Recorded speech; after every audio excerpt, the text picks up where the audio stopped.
Hello, welcome to another episode of Webcam Sessions. Today we're going to learn a little bit about some blues concepts and specifically some soloing within the blues.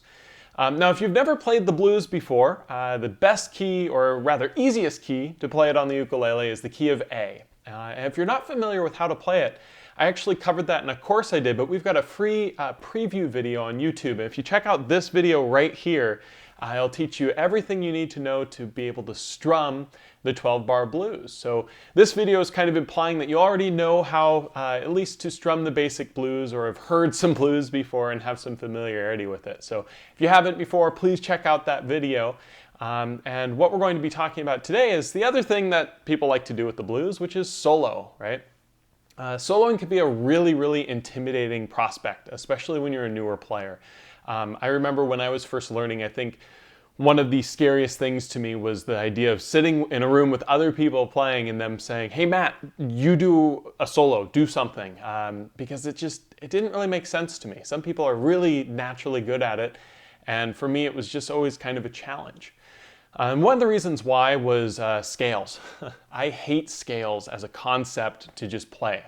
It is a good idea to learn them, yeah, but they're monotonous, and I find that they don't really help a lot with actually being able to solo. They help learn understanding of music theory. They help with some motor function in the fingers, good for muscle memory, but I find them boring. A lot of other people do too. So to work out soloing, instead of working on just scales, I created this little thing that I call pockets. And what pockets are kind of pieces of a scale that you can use to create licks and really cool sounding things within a solo. So just to talk very briefly about what a scale is and how this is different. A scale essentially starts on a note and will typically end on the same note an octave higher. So in this case, we're playing in A blues. So we're in the key of what we call A. And so we start on an A and we end on an A for our A blues scale, right? Now the problem with that is if we start on an A and we end on an A, this A can only go forward into this A, and this A can only go backwards into this one. Meaning, if I want to solo around my A note, because the A note is, the name of the scale, it's a very important one that we want to be able to play around, I can't go above this A using the scale. I'd have to use another scale to go above it. And on the flip side, with my A note down here, I can't come from below it, right? So when we're soloing with a set scale, we run into the problem of, okay, I can go into this A, or I can go into this A, but I can't play around the A. So on the ukulele, how this looks, if you're playing a high G ukulele, is our scale would start here on the 9th fret of the C string and end here on the 12th fret of the A string. 9th fret of the C string followed by 12th fret of the A string. And that scale sounds like this, right? And it's not important to learn that right now, other than the fact that it's way up here and I can't really go above this A unless I break the scale, right? And I can't go below this A unless I also break that kind of pattern. So the idea of the pocket essentially says, okay, we're going to find an A note somewhere on the uke that's somewhere in the middle. We're going to play this 5 on the E string. And now what we're going to do is we're going to go above and below at equal distances.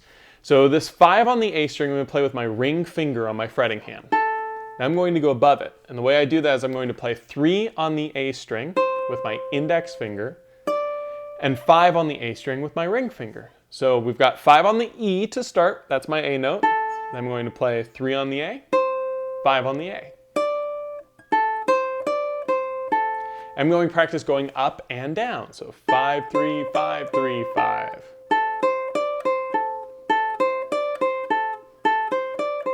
Now you can see I'm going above the A and that sounds good, but I also want to go from below the A.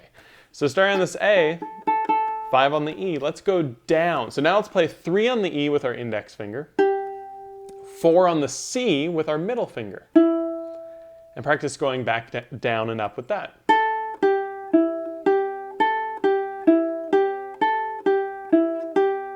And to do this, I'm just using my thumb right now to pluck the string. You can use a different combination of fingers, but for right now, we're just focusing on this little pocket, right?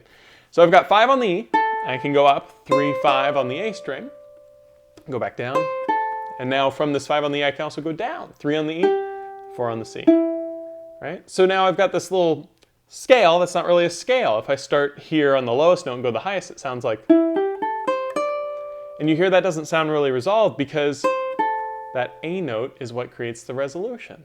So this makes it really easy to make up little licks because it's not playing a full scale, it's just playing a little pocket within it. And I'm going to play just a little bit. I'm going to ascend and descend and skip around with notes a little bit, and you'll hear that no matter what I play, it sounds pretty good.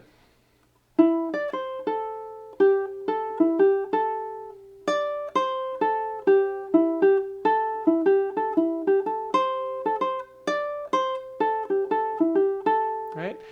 So all that I was doing there was playing around with it, jumping in some different orders to create the sound of that kind of bluesy, type of solo. So let's go ahead and learn two basic licks that you can start using right away. We're going to learn kind of a descending lick and then an ascending lick. All right, so the descending lick, we're going to start at 5 here on the A string. And we're going to go down to 3. Then we're going to go down to the 5 on the E string, the 3 on the E string, and then back up to the 5 on the E. So it's 5, 3 on the A, 5, 3, 5 on the E.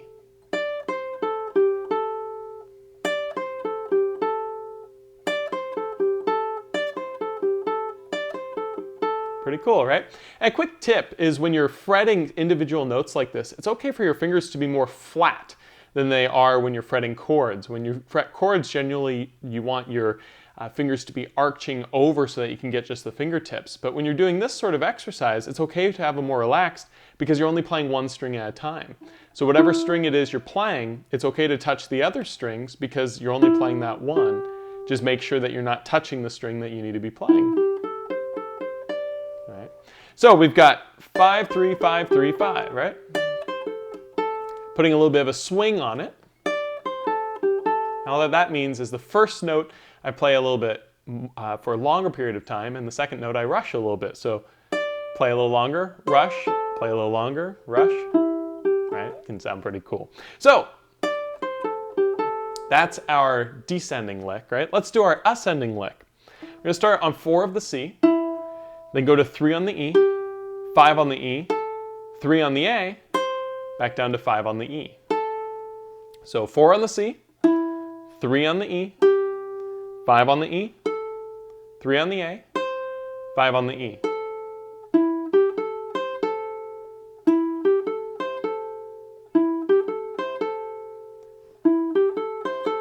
Then the first one we learned, the descending, ascending, descending.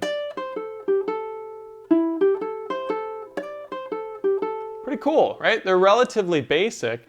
They're all right here. And what's really cool also is you'll notice that we're only playing frets 4, 3, and 5 over the strings. So if we have our index finger on fret 3, our middle finger on fret 4, and our ring finger on fret 5, we can keep one finger per fret and never run out of space, which is really convenient because it's a lot easier than doing this, right?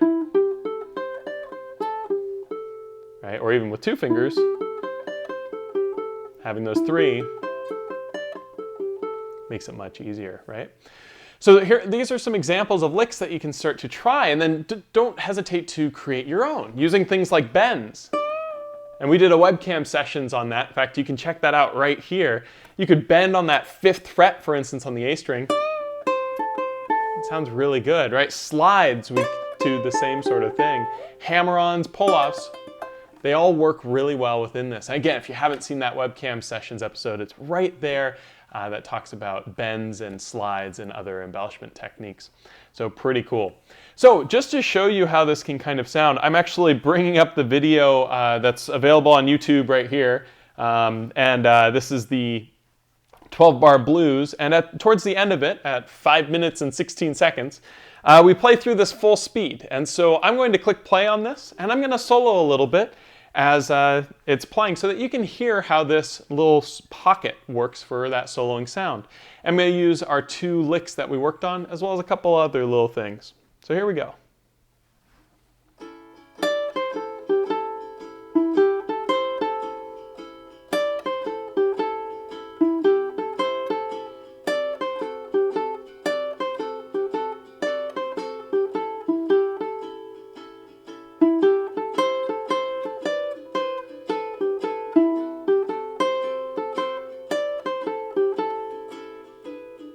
Pretty cool, right?